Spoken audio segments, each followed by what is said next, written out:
On this episode of ResiWeek, Best Buy cuts jobs, there are massive chip shortages, and a huge ISC update. All this and more on this episode of ResiWeek. The network for the AV industry. What are you listening to? This is AV. This is AVNation. This is AVNation. This is ResiWeek, episode 265, Chip Shortage. Support for AVNation is brought to you by Access Networks.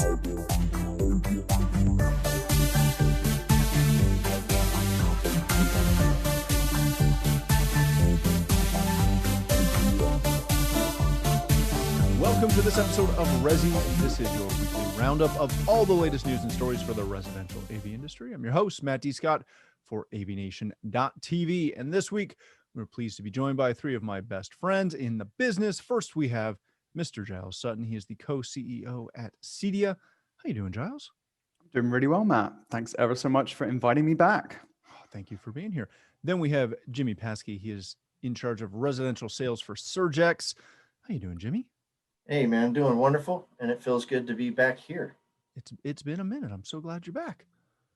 And last but certainly not least, we have my good friend, Mitchell Klein. He is the executive director at the Z-Wave Alliance. How are you, sir?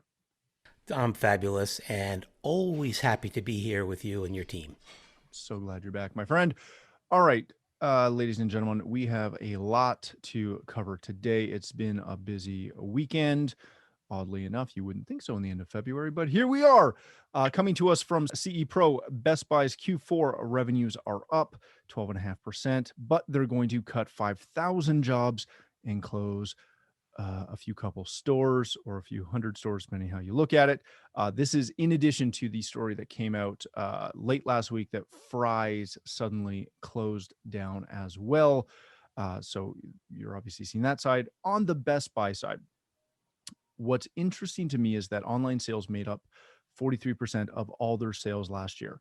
And they were saying that a large percentage of their revenue was coming from a very small percentage of their stores. Giles, let me start with you. To me, this is somewhat expected. I did not expect to see them list such a large number of stores that they are looking at closing. But the layoffs do not surprise me. They've already laid off something just over 100,000 people over 2020 due to, again, just stores being closed. Do you see these numbers as what to be expected, or are they hit a little bit harder than you would have thought? There's something a little bit unexpected when I read it. I guess what is also interesting is that while they did lay off 5,000 employees, they also recruited 2,000 part-time employees as well. Mm-hmm. That was in the article. And when you read the really very, very positive sales figures, it is interesting that they're making this move. And I understand it is across the organization. It's not just retail staff that are affected by this. What is interesting as I look at it and how it affects our industry is, as they are predicting, even though they've had stellar sales in the past 12 months, they are predicting that actually dropping or at least leveling. So what I'm wondering is this sort of pointing us in the direction that that we've seen a lot of a surge in sales because people are working from home and that there's that real focus on the home? Are we seeing that perhaps as people start to return to offices with the rollout of the vaccine right now, that actually that whole sort of bell curve is starting to level off a little bit? And that's the only thing that I'm just keeping my eye on, how that maybe affects our industry. Is this sort of a way things are going to be moving from now forward? Well, and that's a good point, because there is also that market saturation point, right? As everyone transitioned to home, there was that massive uptake that integrators and retailers, across the globe, but especially in North America, they went out and bought networking gear and outfitted their offices. You don't have to upgrade that necessarily quickly once you've done that once. So that might be part of it. Jimmy, to that point, they're projecting a -2 to a +1% for sales growth over the next 12 months. Typically, we can kind of use the Best Buy projections as a barometer for what's happening in the residential space from the CI side. Obviously, there are clients that are just Best Buy clients, and there are clients that are never Best Buy clients and just our clients, but it's usually a good predictor. Does this number concern you? Is this kind of what you're expecting to see? Do you think there's a correlation there? I think it's a good gauge, but I guess it depends on where at in the CDA channel you're doing your business as an integrator or as a vendor. And I think I hang around folks that are maybe uh, in the upper stratosphere. Barco, Meridian, Mhm. Access Networks is doing really well, and they don't see a slowdown this year. Neither do Barco, Meridian.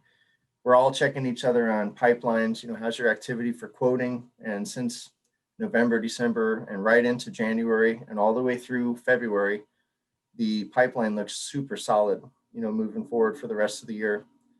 I found the interesting part about the Best Buy thing being the box moving that they intend to do. Yeah. I think that's somewhat funny, only because back in the day, 90s and the early 2000s, we used to refer to those big chains as box movers. And, now we got a whole new meaning to box mover, right? And I think they're smart to focus in on that strength, because that certainly is a strength, that hub and spoke approach. And I think what that will do for our business is just create more of that just in the nick of time need of product. Yeah. Yeah. Very good. Yep. It's all about the logistics here, right? And they've got the network to do that.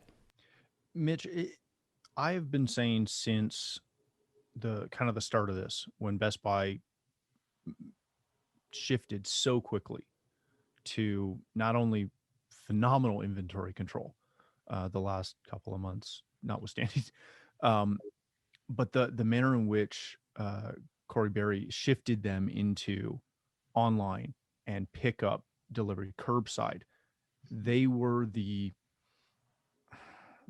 model for this. Should we, as a industry, should we be paying a little bit more attention to the way in which Best Buy has been addressing their clientele, their customer base, between their total tech support? They're kind of laying the framework. Yeah, I think in some ways, don't get caught with inventory though. Whatever you do, don't follow that model, okay? Please. But what Best Buy's been really, really good at is predicting where the next hot category is going to be. I look at when they're cutting employees and cutting staff, and you figure they're not going to be in the CD, DVD, game buying business much longer, if at all, right? Yeah. So that's not just the salespeople, that's the buyers, that's all the logistics, everything around that. And what they're targeting, if you read any article, they're targeting health and wellness. Yeah. How long have we been preaching that to our members? How long have we been saying that? Well, Best Buy is going to beat a lot of our members to it, but there's still time. So, yeah, I would look at that, and certainly not at moving the boxes per se. I would love to dig into that on the wellness side and the way in which Best Buy goes after emerging markets. It's phenomenal case study stuff. But we'll have to do that another day. I'm glad you brought up inventory.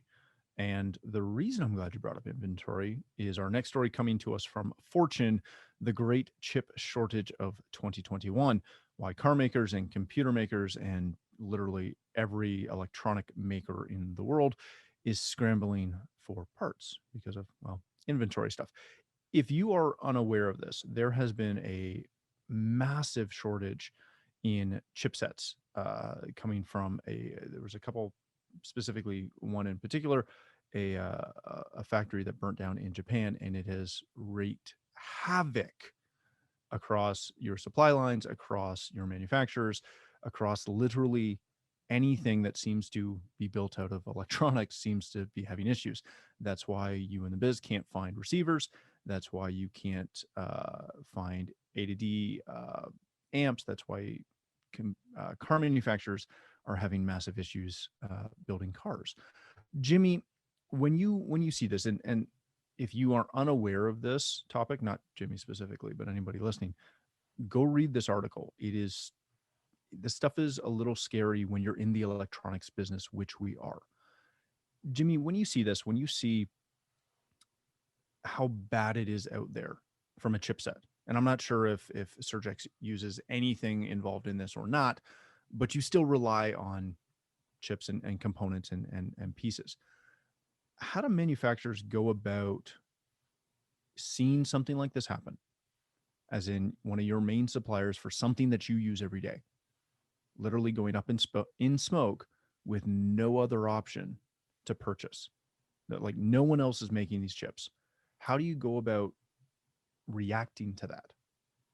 There's a couple observations that come to mind. Forecasters, I joined Sony in 99. I've been at several manufacturers since. Every manufacturer was uber focused on supply chain and tightening up its inventory levels as it related to sales. So sales forecasting has been huge Mhm. since the early 2000s, right? So I think it's tough when you're trying to forecast ahead, A, not seeing a pandemic coming, B, not realizing that the pandemic was going to steal so much business from one year to the other, bring it all into one instead of rolling over 3 years. So you've got that like 1-2 punch of we just blew through a ton of inventory that we did not expect to blow through. And that's Mhm. just our consumer goods that we all are related with in the CEDIA space. Forget about web cameras and the car manufacturers and everything else that maybe we're not thinking about. But I can't help but think if it's CTA versus Ford GM, who's going to win that battle lobbying for chips? And I know that the car manufacturers are definitely on it. So Yeah. I think allocation is going to be important coming up ahead. Well, not even just the car manufacturers, but also, you Oh, know, Apple, yeah, Samsung. yeah. Like it is. That's why I say if you haven't been paying attention to this, you really need to. Mitch, you're kind of in this business of chip manufacturing. Your parent company is Silicon Labs. I, I'm still baffled at how this happened, essentially, and to the point of, there are other chip makers who are looking at now building more factories to offset this. And even though there are a couple in the works, I know Samsung's got a couple that they're trying to build right now in Texas, and it's a $17 billion plant, but it still won't be able to produce chips for another 3 years. Is the electronics industry as we know it today, is that going to somewhat grind to a halt over the next year and a half? Okay, so first of all, I can give you the perspective from Silicon Labs, and we're providing silicon for everyone from Tesla uh, to, to microphones and to a lot of consumer electronics. Mhm. Anyway, so you've got basically three companies that are really building these high end chips, these high quality chips. Now, when you take one of them and say, okay, let's boycott them, let's prevent them from coming in. So what you have is the perfect storm. Yep. Perfect storm. Couldn't be any better than this, right? Between the fire of the company in Japan, which was a little bit of a setback, but not terrible. Then you end up with a trade war. So then you've got, okay, a good maybe a third of the supply line that we can't bring into the US. We can't build products. Mhm. Then you had a pandemic on top of that, where the chip companies shut down manufacturing because of pandemic issues. Then add on top of that, demand for wafers is only going to continue to grow dramatically every year. I mean, look at the stock market, look at companies, maybe ours, look at others.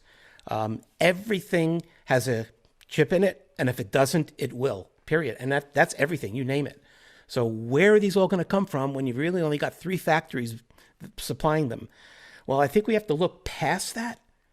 And you got Samsung, who's one of the big ones, building more, but that's more Samsung. Yeah. So, where are we going to go with that? Well, let's just say that it's an enormous opportunity for me. I'm thrilled. This is great. I'm not the sales guy that has to tell my company, my customer, I should say, that I'm going to give you 30% of your orders now, right? Yeah. But demand's up. And I think overall, this is going to be a good thing because we're going to realize we're relying on so few for such a big, big thing. We'll see where it goes. Very good. Giles, I'm thrilled that you're on for this one, because one of the biggest things that we've seen kind of as an effect of this has been obviously the lack of consumer electronics that have been available. If you tried to buy a receiver last, the last 3-4 months, you were waiting 3 to 4 months. We have, I know specifically, we have a project that we sold the middle of October. We got the check, we placed the order. We still haven't got that receiver. It's still not even in our supplier's warehouse to come to us. It's the 1st of March. How do integrators deal with this level of scarcity in products? There's been, there's been a couple articles about it. There's been lots of ranting on Facebook Oh about, yeah. manufacturers not keeping up. And, some manufacturers seem to get more hate about that than others. We're not going to name any names on that one.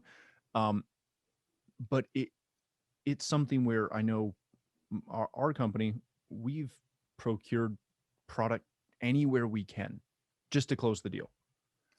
How do you go about in March of 2021 quoting projects where you need product that you have no idea when you might be able to get your hands on it? Well, I think this is a huge issue for integrators because, as we all know, the majority of integrators don't have inventory, don't keep stock, and I can see, having been a past integrator myself, where there can be challenges here, like the sort of time scales that you mentioned there, Matt. You know how hard it is to get clients to pay in advance for product. If you're saying you're going to have to pay, actually, yes, in general. So if you're asking for customers to pay 3 months in advance, and then there's no guarantee you're even going to get the product after 3 months, it's a huge issue. I can see also potential problems as well for integrators, where they then have to select equipment that they're maybe not used to working with, so having to settle for other equipment. So there could be reliability and performance issues with the systems that they're installing, but or maybe having to go for less high quality products. So there's maybe performance issues as well. But I think the only way around it is to keep the dialogue with the customer open and just be very clear with them up front. And that's the best thing that integrators can really do. But as Mitch said, it is an absolute sort of perfect storm, really. And I think ultimately, unfortunately, the homeowner is probably going to be the one that suffers the most, because of the product that's actually installed is not necessarily what the integrator would want to install if it was a first choice. Hey, and how many of your products, Giles, are sitting outside the port of Los Angeles on a container ship that they can't bring in? So, add that too, right? Absolutely. Yeah. So eBay can be your friend then, right? It can be. Not a lot of integrators make much money from purchasing from eBay, but maybe it moves more to integrators also sort of adopting more of a servicing model for customers as well, if customers are procuring their own equipment. But again, it gets into a really difficult territory there, because integrators are working with products that they're not used to. So either way, it's not a great situation for the industry right now. But the conditions might enable an integrator to give a logical reason why you need to give me the money up front. I need to order the stuff 4 months ahead or something, right? Absolutely. Is the situation, dare I say, dire enough now that, to Mitch's point, you can effectively go to your client and say, hey, we need full payment for equipment up front because we're ordering it, we're submitting our payments, and we have to get you into a queue. And then be able to, not to tie the two stories together, but pull up a Best Buy website and say, see, nothing. Even Best Buy has nothing. Are we to that point? I think it could create a sense of urgency for sure. I mean, it's kind of weird to think of it that way, right? A sense of urgency, but it's like, hurry up and wait. Give me your money now so that maybe in this year we can fulfill your entire project. But I also think the homeowner's being hit from that through plumbing, through GCs. Everybody's pouring money into their homes, and I'm sure I just went and got new appliances, and I got hit with, we don't have that. What's the next option? Yeah. And that right there is kind of cool too. What's the next option? I'll take the better model or 2 up from where you had me at, if that's available. Yeah, very true. It does offer that upgrade possibility. Yeah. All right, gentlemen, let's move to our likely last story of the day. This literally just was dropping throughout the morning and the afternoon. There's been a statement on ISE from Mike Blackman, uh, somewhat expected, somewhat not expected, depending on how you look at it. Essentially, they are still planning for ISE to go forward, but there are some changes, and a lot of these are going to be exhibitor specific. But things like there will be no penalty fees if you withdraw before March 5th, which is obviously only a couple of days away. That if you have not decided and have paid in part or in full for your booth space, you can get the opportunity to get a full refund or use it as a credit towards 2022 or other 2021 events. They're going to retain all priority points for the floor, as well as they're looking at potentially doing some more smaller shows and some more regional stuff, and expecting this show to, as we said, go forward, but also be significantly more regionalized. Giles, I'm going to start with you on this just because I know you're kind of the closest out of everybody to this. Um, I'm not overly shocked by this. We've been talking on this show, on AV Week, on a bunch of other podcasts that I've been on recently about what ISE and Infocom look like this year. And it's really dependent on, I think, where you live, to be perfectly frank. Is this what you were expecting to see come out of ISE? I know CD is obviously a 50% partner in ISE with Avixa. Is this kind of the way that you were expecting this to play out? I have to say, I think so. Because when I've been on some of the calls that happened last week. ISE has a manufacturers advisory council, and I think it's very interesting for us our perceptions of what the pandemic reality is very much based on our daily lives of where we're located. Like where I am in California, it's been locked down, still is pretty much locked down. It's opening up a little bit, but since March, and it's had a mask mandate for that period of time. It's different across the world. And, you take, for example, the UK, where 30% of the population have had their first shot of the vaccine. So they're ahead of most nations. What I think was interesting is having been part of some of these conversations and actually reviewing some of the survey data, it shows that there is still a willingness to have an in-person event in Barcelona. As long as it's obviously safe to do so. And that's the critical piece of that is people will only attend a trade show if they feel absolutely that the right safety procedures are in place, which ISE are actively pursuing. We're dealing with a situation that is 3 months away. I like the approach in that they're looking at other locations as well, not just Barcelona, recognizing that people are probably less likely to travel long distances. And of course, we know that the likelihood of probably the US manufacturers being able to travel overseas is probably somewhat limited. So I think what ISE are doing is absolutely fair to manufacturers. They're not going to be penalized whatsoever. They're allowing manufacturers to decide what they want to do, what is in the interest of their staff. They don't have to attend this year. They can get a full refund. There's no penalties, and then participate again next year. And also the priority points remain intact as well. So I think this is the best approach really for the show. Very good. Mitch, you're an exhibitor. You've been involved in these shows for years. As Giles alluded to, this is kind of what everyone was kind of expecting this to be, especially, Jan 1st. Nobody was expecting ISE to go forward in the traditional manner in which it normally would. Typically, that would mean Friday night we would be having dinner, not in Amsterdam as per usual, but somewhere else we'd hopefully continue our Friday night dinner arrangement. What impacts your decision when you're looking at whether to go forward with this show or not go forward with this show as a manufacturer? Is it based on your ability to have like a European office that can staff it versus having only an American team that goes over? Well, let's take a look at what happened a year ago. So last year we were, well, 70% of us were attending ISE in Amsterdam. I mean, it was down at that point in time. And we were planning on, at that point, exhibiting at well, every year, obviously, but we're also Light and Building was one of the big shows we were going to participate in after that. And we were coming up on a deadline where we had to make a decision, go, no go, or lose your deposits. And that was, I believe we had 24 hours to make that decision. And so to me, I like to simplify it. Take a very difficult decision and oversimplify it makes it easier.